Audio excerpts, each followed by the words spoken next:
ot basıp indi. O gedib qalmışam həsrətində mən. O gedib qalmışam həsrətində mən. Necə nəğmə qoşum, necə dinləyim. Dost gedib özümə gələ bilmirəm. O gedib qalmışam həsrətində mən. Gözümün yaşını silə bilmirəm. Qəş yox olur, Allah hamd olsun. Mən bu qənimin mən Teymur Emrahın tələbəsiyəm. Hə də bilirəm. Mən sən şeyə də görmüşdüm. Esra Elola çıxmışdın. Hə, Esra, hə. Ora çıxmışdı, baxmışdım sana. Ödəyi var, YouTube-da var Allah. Məftun yazdı, Esra Elola. Hə Allah, oyun oynayıb gəlirsən. Maşallah oxudu. Qəşəng bir dənə yekə ördək gətirib uşaqlar. Bundakı sort ördəkdir. Amerika. Bağlasın, parasından gətirirəm sana. Hə, təşəkkür. Qəşəng, mən də 2 kilo quzaq almışam. Təşəkkür edirəm. Yemiş olsun, sən verənə şükür. Ay, sağ Dedim, Eldənizə baxım, gəlim, Eldənizə mənim üzüm düşər, dünyanın alt üst eləyərəm.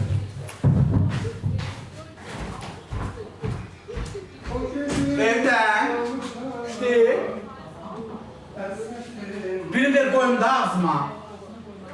Ağzımdan öyle.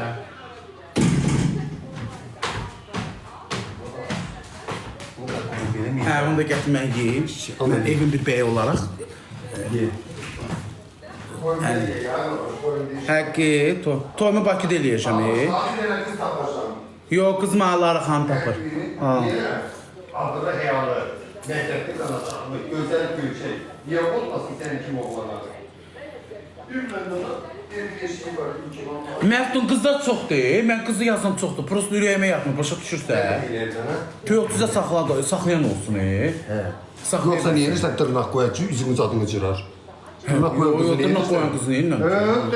Töyokmu cücəni saxlasın. Mən də bax yerə qızaqdıram, kənd qızı.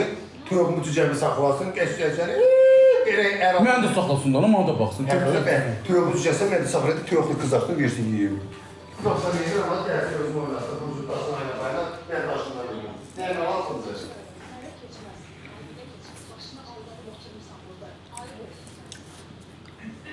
Evdə burada daşan çəkəni, bir aradadır. Mən evdə aşkına burada daşan çəkəni, bir aradadır. Gəlsin töyokmu cücəyə baxsın, uşaqlarına baxsın. Aygün, çox sağ olun.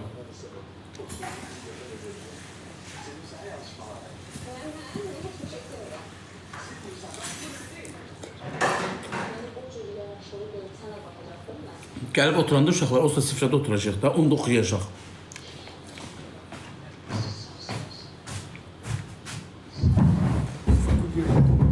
Eldən Cəmal qəşəmiş, kebabını götürüb ya.